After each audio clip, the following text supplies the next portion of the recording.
فكيف أجيب يا ويحي ومن ذا سوف يحميني أسلي النفس الحمدللہ والصلاة والسلام علی رسول اللہ اما بعد۔ آج خلاصۃ القرآن کے حوالے سے ہمارا 25واں سپارہ ہے اور اس کے رکوعات کا خلاصہ انشاءاللہ عرض کر دیا جاتا ہے۔ ابتدا الیہ یرد علم الساعہ سے ہو رہی ہے اور اس میں اللہ تعالیٰ یہ فرما رہے ہیں کہ قیامت کا علم وہ اللہ ہی کی ذات کے ہاتھ میں ہے، اس کو معلوم ہے کہ کب قیامت کا علم آنے والا ہے۔ پھر اس رکوع میں اللہ پاک نے انسان کی ایک روش کو بیان فرمایا کہ لا یسأم الانسان من دعاء الخیر، کہ انسان ہمیشہ اللہ سے خیر کی دعائیں تو مانگتا ہے لیکن جو ہی سے کوئی پریشانی آتی ہے تو مایوس ہو جاتا ہے، ایک دم اس کے چہرے پر افسردگی آ جاتی ہے۔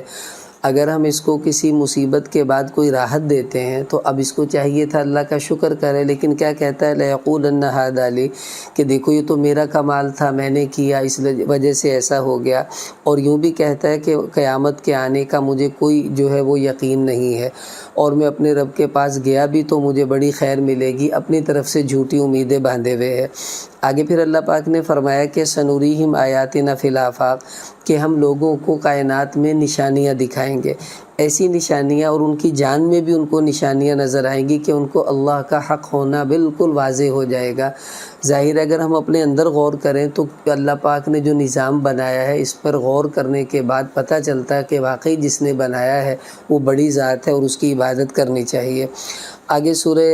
شورا کی ابتدا ہے اور اس پارے کا دوسرا رکوع ہے۔ شورا اصل میں مشورہ سے ہے، چونکہ اس بارے میں ایمان والوں کی یہ صفت بتائی کہ ان کے معاملات مشورے سے طے ہوتے ہیں، اسی مناسبت سے اس کا نام سورہ شورا رکھا گیا۔ ابتدا حامیم عین سین قاف سے ہو رہی ہے، حروف مقطعات ہیں، ان کے معنی اللہ ہی بہتر جانتے ہیں۔ تو اللہ پاک نے ابتدا میں حضور علیہ السلام کو فرمایا کہ یہ قرآن ہم نے آپ پر نازل کیا اور یہ بالکل حق ہے، اور پھر یہ بتایا کہ آسمان پر اتنے فرشتے ہیں اور ان کا اتنا بوجھ ہے کہ تکاد السماوات یتفطرن من فوقہن، کہ اس بوجھ کی وجہ سے آسمان قریب ہے کہ وہ چر جائے، لیکن چونکہ اللہ کے حکم سے تھما ہوا ہے ایسا ہو نہیں پاتا۔ اور وہ فرشتے اللہ کی تسبیح کرتے ہیں، زمین والوں کے لیے استغفار بھی کرتے ہیں، لیکن یہ استغفار صرف مومنین کے لیے ہے، کافر کے لیے وہ نہیں ہوتا۔ پھر یہ فرمایا کہ اے نبی جی یہ قرآن ہم نے آپ پر اتارا قرآناً عربیہ، عربی زبان میں۔ ظاہر ہے کسی نہ کسی زبان میں تو قرآن کو اترنا تھا نا، چونکہ وہ عرب لوگ تھے جن پر اتارا گیا، اسی لیے عربی زبان میں اترا۔ لتنذر ام القری، ام القری ساری بستیوں کی ماں، اس سے مراد مکہ ہے، کہ مکہ والے اور باقی دائیں بائیں والوں کو بھی آپ اللہ کے عذاب سے ڈراویں۔ پھر یہ فرمایا فریق فی الجنت و فریق فی السعیر، کہ ایک لوگ آپ کی مان کر چلے گا، ایک گروہ وہ جنت والا ہوگا، اور جو نہیں مان کر چلے گا وہ گروہ دوزخ والا بن جائے گا۔ آگے رکوع نمبر 3 ہے، اس میں اللہ پاک نے فرمایا کہ یہ جو اختلافات جن معاملات میں جو بھی ہوتے ہیں ان سب کے فیصلے اللہ ہی قیامت والے دن کریں گے، کیونکہ دنیا میں تو صرف دلیل کے زور پر بہت سے لوگ غالب آ جاتے ہیں، حالانکہ وہ حق پر ہوتے بھی نہیں ہیں، لیکن صحیح فیصلہ اللہ قیامت میں فرمائیں گے۔ پھر یہ فرمایا زمین و آسمان کی چابیاں اللہ کے ہاتھ میں ہیں، جس کے لیے چاہے رزق کھول دیتا ہے، جس کے لیے چاہے تنگ کر دیتا ہے۔ پھر حضور علیہ السلام کو فرمایا دیکھو ہم نے آپ کو وہ دین دیا جو پہلے نوح علیہ السلام، حضرت ابراہیم، موسیٰ، عیسیٰ علیہم السلام کو جس کی وصیت کی گئی، مطلب وہی توحید، آخرت، رسالت، اخلاقیات جو ان کی شریعت میں تھی آپ کی شریعت میں بھی وہی ہیں۔ اور ان اقیم الدین ولا تتفرقوا فیہ، اور یہ وصیت انہیں کی تھی کہ دین کو تم نے قائم کرنا ہے۔ اس سے پتہ چلا کہ دین کے قیام کی کوشش یہ خود دین ہی کی محنت میں شامل ہے۔ بہت سے لوگ کہتے ہیں لو جی یہ سیاست میں نہیں آنا چاہیے نیک لوگوں کو یا علماء کو، بھائی دین کا قیام تو دین والے ہی کر سکتے ہیں، اگر وہ نہیں آئیں گے تو کیسے دین کو قائم کیا جا سکے گا۔ اور اللہ پاک نے فرمایا وَلَا تَتَفَرَّقُوا فِيهِ، کہ تم نے دین میں تفرقہ نہیں ڈالنا، یعنی جو اصول ہیں دین کے ان میں کوئی اختلاف نہیں ہونا چاہیے۔ ہاں فروعات کا اختلاف وہ اس میں شامل نہیں ہے، مثلا جیسے صحابہ کرام میں کوئی اونچی آمین کہہ رہا ہے کوئی آہستہ، یہ فروعی اختلاف ہے، اس کو وہ اختلاف نہیں کہیں گے جس سے منع کیا جا رہا ہے۔ یہ اختلاف وہ ہے جیسے قادیانیوں نے اختلاف کیا کہ وہ حضور کی ختم نبوت کے منکر ہو گئے، یا اور لوگ بھی ہیں۔ تو آگے اللہ پاک نے اسی رکوع میں فرمایا حضور کو استقامت کا حکم دیا، وستقیم کما امرتا، کہ جیسے آپ کو حکم دیا آپ صحیح دین پر استقامت سے جمے رہیے اور ان لوگوں کی خواہشات کی پیروی مت کیجیے، ورنہ تو یہ آپ کو دوزخ میں لے جائیں گے جیسے یہ خود دوزخ میں جانے والے ہیں۔ پھر یہ فرمایا کہ وَأُمِرْتُ لِأَعْدِلَ بَيْنَكُمْ، نبی آپ کہہ دیجئے مجھے تو حکم دیا گیا کہ میں انصاف سے کام لوں، اور یہ بھی فرما دیجئے کہ لَنَا أَعْمَالُنَا وَلَكُمْ أَعْمَالُكُمْ، ہمارے عملوں کا معاملہ ہمارے ساتھ ہے، تمہاروں کا تمہارے ساتھ ہے، وہ قیامت میں اللہ فیصلہ خود فرمائیں گے۔ پھر یہ فرمایا یستعجل بها الذین لا یؤمنون بها، کہ جو لوگ کافر ہیں وہ قیامت کی جلدی مچاتے ہیں، اور ایمان والے مشفقون منها، وہ ڈرتے ہیں قیامت سے، کیونکہ حساب دینا کوئی آسان کام تو نہیں ہے۔ تو چونکہ مومن کو علم ہے کہ اللہ کی سختی کیا ہے، اس وجہ سے وہ ڈر رہا ہوتا ہے، اور کافر کو علم نہیں، اس وجہ سے وہ ایسی اونٹ پٹانگ حرکتیں اور مطالبے کرتے رہتے ہیں۔ آگے رکوع نمبر 4 میں اللہ پاک نے فرمایا کہ من کان یرید حرث الدنیا، کہ جو دنیا کی زندگی کو چاہے گا ہم اس کو دنیا کی زندگی میں سے کچھ حصہ دیں گے، آخرت میں اس کا کوئی حصہ نہیں، اور جو آخرت کی زندگی چاہے گا اللہ وہاں پر اس کی کھیتی میں برکت دیں گے، یعنی اس کو اعمال کی توفیق ملتی رہے گی۔ یہ مومن کافر کی مثال دی۔ پھر یہ فرمایا قل لا اسألکم علیہ اجرا الا المودۃ فی القربى، اے نبی آپ ان سے کہہ دو دیکھو میں تمہارے سامنے اللہ کا پیغام سناتا ہوں، تم سے کوئی بدلہ نہیں مانگتا، ایک بات کا مطالبہ میں کرتا ہوں کہ میرے جو اہل بیت ہیں، میرے رشتہ دار، ان سے اچھا سلوک کرنا۔ تو پتہ چلا کہ اللہ کے رسول صلی اللہ علیہ وسلم نے ایک ہی مطالبہ اپنی امت سے کیا ہے کہ میرے اہل بیت کا خیال رکھنا، ان سے اچھا سلوک کرنا۔ اس لیے ہماری بھی ذمہ داری ہے جو اہل بیت میں صحیح سید لوگ ہیں اصلی، ان کی قدر احترام، ان کی خدمت، ان کو ہدیے پیش کرنا، یہ ہماری سعادت ہے، اور ان کی ہر کمی پر پردہ ڈال کر ان کے ساتھ حسن ظن رکھنا، یہ ہماری ذمہ داری ہے۔ آگے اللہ پاک نے فرمایا وہ اللہ ہی ہے جو تمہاری توبہ کو قبول کرتا ہے اور اپنے بندوں کی خطاؤں کو معاف کرتا رہتا ہے۔ پھر یہ فرمایا کہ اگر اللہ رزق کھول دے سب کے لیے لبغوا فی الارض، تو پھر تو زمین کے اندر بغاوت ہو جائے گی، مطلب یہ کہ سبھی مالدار ہو جائیں گے تو پھر کون ہے جو غریبوں، یعنی ہمارے کام کون کرے گا، ریڑھی کون لگائے گا، دودھ گھر میں کون دے کر جائے گا، صفائی گھر کی کون کرے گا۔ یہ اللہ کا نظام ہے، وَلَٰكِن يُنَزِّلُ بِقَدَرٍ مَّا يَشَاءُ، اللہ اپنی مرضی سے جتنا چاہتا ہے اس کے لیے رزق کو اتار دیتا ہے۔ آگے رکوع نمبر 5 ہے، اس میں اللہ پاک نے فرمایا وَمَا أَصَابَكُم مِّن مُّصِیبَۃٍ، جو بھی مصیبت تمہیں پہنچتی ہے وہ تمہارے اپنے گناہوں کا نتیجہ ہوتی ہے، اور بہت سی تمہارے گناہوں کو تو اللہ ویسے ہی معاف کر دیتے ہیں، مطلب اس کی وجہ سے تم پر کوئی مصیبت عذاب اللہ بھیجتے بھی نہیں ہیں۔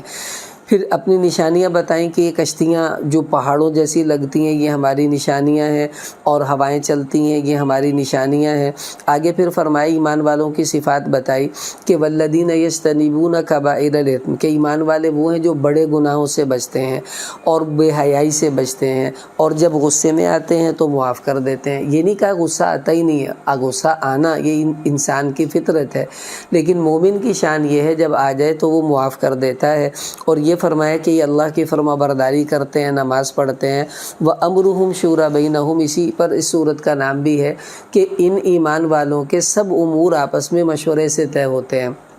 تو پتہ چلا کہ مشورہ یہ بہت بڑی سنت ہے، اگر یہ گھر میں ہو تو گھر میں بھی محبت رحمت ہوگی، دل جڑیں گے، اور ہر شعبے میں ہونا چاہیے۔ آگے فرمایا وَجَزَاءُ سَیِّئَةٍ سَیِّئَةٌ مِثْلُهَا، ایک اصول اللہ نے بتایا کہ برائی کا بدلہ برائی سے برابر سرابر دینے کی گنجائش ہے۔ کسی نے آپ کو ایک تھپڑ مارا، آپ نے بھی ایک مار دیا تو برابر بدلہ ہو گیا، لیکن زیادتی کرنے کی گنجائش نہیں ہے۔ لیکن اللہ فرما رہے فَمَنْ عَفَا وَأَصْلَحَ فَأَجْرُهُ عَلَى اللَّهِ، اگر کوئی بدلہ نہ لے، معاف کر دے اور صلح کا معاملہ اختیار کر لے تو وہ اپنا اجر اللہ سے پائے گا، مطلب یہ بات اللہ کو زیادہ پسند ہے۔ آگے رکوع نمبر 6 ہے، اس میں اللہ پاک نے فرمایا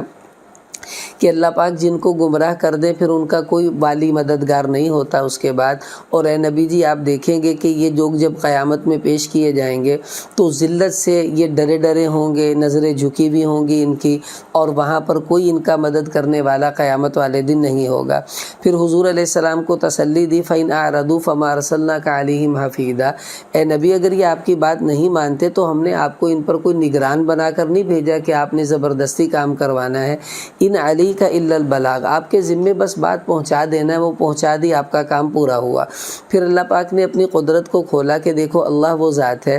کہ یہب لمن یشاء اناثا، جس کو چاہے بیٹیاں دے، جس کو چاہے بیٹے دے، جس کو چاہے دونوں دے، جس کو چاہے کچھ بھی نہ دے۔ تو پہلے اللہ نے بیٹی کو ذکر کیا، جس کو چاہے بیٹیاں دے، تو اس سے پتہ چلا بیٹی اللہ کی نعمت ہے، اسی لیے تو سب سے پہلے اللہ نے بیٹی کا ذکر فرمایا۔ تو یہ 4 قسمیں اللہ نے بتا دی کہ میں اپنے بندیوں کو ان 4 حالتوں میں رکھتا ہوں۔ تو اگر کسی کی اولاد نہ ہو تو وہ سمجھے کہ مجھے اللہ نے اس حالت میں رکھا ہے۔ وَيَجْعَلُ مَن يَشَاءُ عَقِيمًا، ظاہر ہے یہ بھی تو کسی نہ کسی نے پورا کرنا ہی تھا نا، تو اللہ نے اگر میرے اوپر اس کو پورا کر دیا تو میں اللہ کی تقسیم پر راضی ہوں، تو پریشان نہیں ہونا چاہیے۔ آگے پھر اللہ پاک نے فرمایا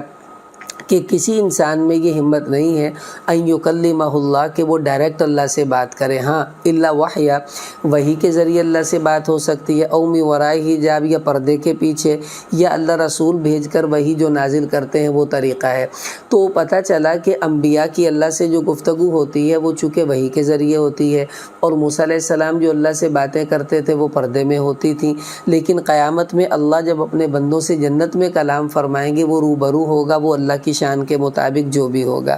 آگے سورہ زخرف کی ابتدا ہو رہی ہے، اور اس کا زخرف چونکہ سونا کو کہتے ہیں، اور اس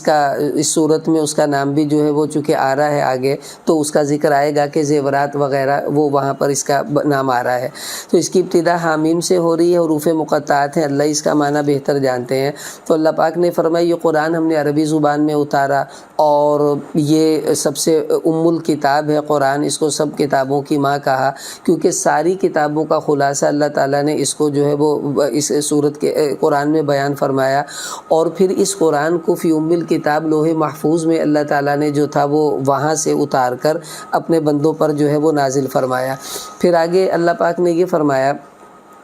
کہ وَلَئِن سَأَلْتَهُمْ، اے نبی اگر آپ ان سے پوچھیں گے زمین و آسمان کس نے بنایا، تو کہیں گے اللہ نے بنایا۔ تو بھائی جب اللہ کے بنانے کو مانتے ہیں پھر اس اللہ کو کیوں نہیں مانتے، کیوں اس کے ساتھ شریک کرتے ہیں یہ لوگ۔ آگے پھر فرمایا کہ دیکھو یہ جانور اللہ تعالیٰ نے بنائے، اللہ کی نشانیاں ہیں، تم ان پر سواری کرتے ہو، اور جب تم ان کی پیٹھ پر سوار ہو جاؤ تو یوں کہو سبحان الذی سخر لنا ھذا وما كنا له مقرنین وإنا إلی ربنا لمنقلبون۔ تو یہ دعا ہے، جب بھی انسان سواری پر بیٹھے تو یہ دعا پڑھ لے کہ اللہ ہی نے اس سواری کو ہمارے تابع کیا ہے، ہم تو اسے قابو میں نہیں لا سکتے تھے۔ آگے رکوع نمبر 8 ہے، اللہ تعالیٰ نے اس میں فرمایا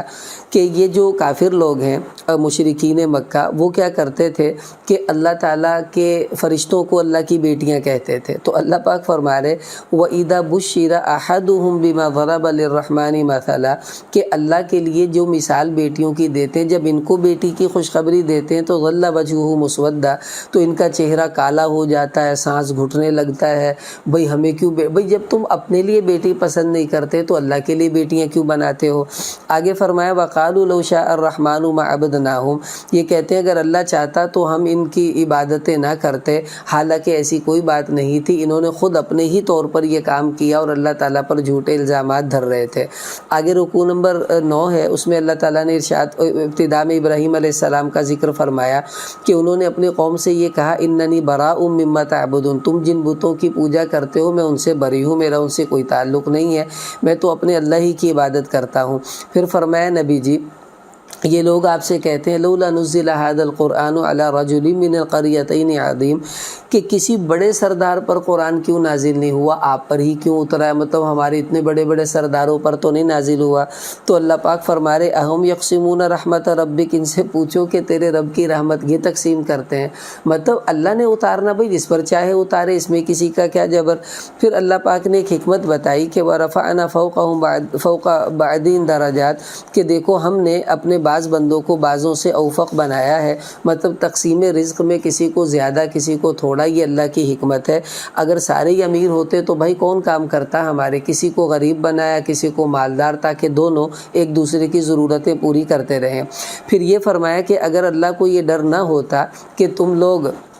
جو ہے وہ ایک سے ہو جاؤ گے، اور اگر اللہ چاہتا لوگوں کو ایک کرنا تو کر سکتا تھا۔ تو اللہ فرما رہے میں تو یہ بھی کر سکتا تھا کہ کافروں کے جو گھر ہیں ان کے گھروں کی سیڑھیوں کو چاندی کی بنا دیتا اور اس کے اوپر وہ چڑھتے، اور ان کے دروازوں کو بھی میں سونے چاندی کے بنا دیتا۔ تو زخرفہ کا لفظ یہاں پر آ گیا، لیکن اللہ نے ایسا نہیں کیا کہ کہیں تم لوگ فتنے کا شکار نہ ہو جاؤ۔ آگے رکوع نمبر 10 ہے اس پارے کا، اس میں اللہ تعالیٰ نے ارشاد فرمایا کہ وَمَن يَعْشُ عَن ذِكْرِ الرَّحْمَنِ، کہ جو بندہ اللہ کی یاد سے غافل ہو جاتا ہے پھر اس پر ایک شیطان اللہ مسلط کرتے ہیں جو اس کو گمراہ کرتا ہے۔ پھر قیامت میں یہی بندہ اپنے شیطان ساتھی کو دیکھ کر کہے گا کہ یا لیت بینی و بینک بعد المشرقین، کہ کاش تیرے میرے درمیان مشرق مغرب کا فاصلہ ہوتا، تو بڑا بڑا ساتھی ہے۔ لیکن اب سمجھنے کی بات ہے نا، اس وقت سمجھا تو کیا سمجھا۔ پھر یہاں پر حضور علیہ السلام کو اللہ پاک نے فرمایا نبی جی فَاسْتَمْسِكْ بِالَّذِي أُوحِيَ إِلَيْكَ، کہ جو وحی آپ پر نازل ہوئی آپ اس پر استقامت سے جم جائیے، اور آپ کی ذمہ داری یہ ہے کہ آپ صلی اللہ تعالیٰ علیہ وسلم نے ایک تو اس کے اوپر جمنا ہے کیونکہ آپ سیدھے راستے پر ہیں، اور یہ آپ کے اور آپ کی قوم کے لیے قرآن نصیحت ہے، ان قریب ان لوگوں کو بھی اس کا پتہ چل ہی جائے گا۔ آگے رکوع نمبر 11 ہے، اللہ پاک نے اس میں موسیٰ علیہ السلام کا ذکر فرمایا کہ ہم نے ان کو فرعون کے پاس نشانیاں دے کر بھیجا، اور بڑی بڑی نشانیاں دی، اور وہ ہر نشانی دوسری سے بڑھ کر ہوا کرتی تھی، لیکن اس کے باوجود وہ کیا کہہ رہے ہیں کہ یہ تو جادوگر ہے اور ہم اس پر ایمان نہیں لاتے۔ اور الٹا فرعون کیا کہہ رہا ہے اپنی قوم سے کہ الیس لی ملک مصر، دیکھو میں مصر کا بادشاہ ہوں، یہ نہریں میرے نیچے سے بہتی ہیں، میرے محل کے نیچے سے جو ہیں دریا جا رہے ہیں، تو جو میں ہوں تو مجھے خدا مانو۔ اور کیا کہہ رہا ہے ام انا خیر من ھذا الذی هو مہین ولا یکاد یبین، کہ بتاؤ میں بہتر ہوں یا یہ جو عزت والا بھی نہیں ہے، موسیٰ علیہ السلام کو کہہ رہا ہے، اور نہ ہی وہ صحیح طرح اپنی بات کو بیان کر سکتا ہے کیونکہ ان کی زبان میں لقنت تھی۔ تو یہ الزام اس نے لگائے جس کا کوئی فائدہ نہیں، کیونکہ پیسہ دولت یہ نبوت کا معیار نہیں ہے، اور لقنت جو ان کی زبان میں تھی وہ اللہ کی طرف سے ایک آزمائش تھی۔ تو اللہ پاک نے پھر فرمایا کہ فاستخف قومہ فاطاعوا، اس نے اپنی قوم کو بھی گمراہ کیا، وہ اس کے پیچھے لگے، سب دوزخ میں گئے۔ آگے رکوع نمبر 12 میں اللہ پاک نے فرمایا وَلَمَّا ضُرِبَ ابْنُ مَرْيَمَ مَثَلًا، کہ عیسیٰ علیہ السلام کی مثال جب دی جاتی ہے ان عیسائیوں کو، تو یہ تو ان کو اللہ کا بیٹا بناتے، اور اللہ پاک فرمایا ان ہوا الا عبد، حالانکہ وہ اللہ کے بندے ہیں، بیٹے نہیں ہیں۔ انعمنا علیہ، ہم نے تو ان پر انعام کیا، اور ان کو بنی اسرائیل کے لیے ہم نے بطور مثال کے جو ہے پیش کیا تھا۔ پھر آگے اللہ پاک نے فرمایا وَإِنَّهُ لَعِلْمٌ لِلسَّاعَةِ، کہ وہ عیسیٰ قیامت کی نشانی ہے، یعنی وہ قیامت کے قریب دوبارہ آئیں گے، اس لیے ان کو نشانی بھی یہاں پر فرمایا۔ آگے اللہ پاک نے حضور علیہ السلام کو فرمایا نبی جی دیکھیے کہ جب عیسیٰ علیہ السلام اپنی نشانیاں لے کر آئے اور انہوں نے کہا میں حکمت لے کر آیا ہوں تمہارے سامنے، تو اور تم اللہ سے ڈرو، اور میرا اور تمہارا رب اللہ ہی ہے، لیکن اس کے باوجود انہوں نے عیسیٰ علیہ السلام کی بات کا انکار کیا۔ آگے اللہ پاک نے فرمایا الاخلاء یومئذ بعضهم لبعض عدو الا المتقین، کہ قیامت میں جتنے بھی دوست ہیں وہ دوسروں کے دشمن بن جائیں گے سوائے تقوی والوں کے، باقی سب دوستیاں دشمنیوں میں تبدیل ہو جائیں گی۔ آگے رکوع نمبر 13 میں اللہ تعالیٰ فرما رہے کہ اے میرے وہ بندو جو اللہ سے ڈرنے والے ایمان لانے والے ہیں، ان کے اوپر آج کوئی خوف نہیں ہے، وہ جنت میں جائیں گے، وہاں پر سونے چاندی کے برتن ان کے لیے ہوں گے، جو چاہیں گے ان کو ملے گا، ہمیشہ جنت میں رہیں گے۔ آگے فرمایا جو مجرم ہیں وہ دوزخ میں جائیں گے، اور وہاں پر ان پر ظلم و ستم کے پہاڑ ڈھائے جائیں گے۔ وَنَادَوْا يَا مالک، اور وہ مالک دوزخ کے نگران فرشتے کو پکار کر کہیں گے کہ بھی اللہ سے کہو ہمارے لیے کوئی فیصلہ فرما دیں، کوئی عذاب کمی ہو جائے، لیکن اس کا کوئی سنوائی ان کی نہیں ہوگی۔ آگے پھر اللہ پاک نے فرمایا وَهُوَ الَّذِي فِي السَّمَاءِ إِلَٰهٌ، کہ آسمانوں کا معبود بھی اللہ، زمین کا معبود بھی اللہ، ہر جگہ اللہ ہی کی بادشاہت ہے۔ پھر یہ فرمایا نبی جی وکیل، میں آپ کے بول کی قسم کھا کر کہتا ہوں یہ لوگ ایمان لانے والے نہیں ہیں۔ فَاصْفَحْ عَنْهُمْ وَقُلْ سلام، آپ ان سے اعراض کیجئے اور بس ان کو سلام متارکت جو ہے وہ پیش کر دیں، مطلب جیسے جاہلوں کو کہا جاتا ہے اچھا بھائی ٹھیک ہے، تو یہ والا وہ سلام آپ پیش کریں اور ایک طرف کو ہو جائیں۔ مطلب یہ نہیں کہ تبلیغ چھوڑ دیں، مطلب آپ ان کی باتوں سے پریشان ہونا چھوڑ دیجئے۔ آگے سورہ دخان کی ابتدا ہے، دخان دھوئیں کو کہتے ہیں، اس کا ذکر اس میں آئے گا۔ اس کی ابتدا بھی حامیم سے ہے، حروف مقطعات ہیں، اللہ اس کا معنی بہتر جانتے ہیں۔ تو اللہ پاک نے فرمایا انا انزلناہ فی لیلۃ مبارکہ، ہم نے برکت والی رات میں اس قرآن کو نازل کیا، اور اس برکت والی رات سے مراد لیلۃ القدر ہے۔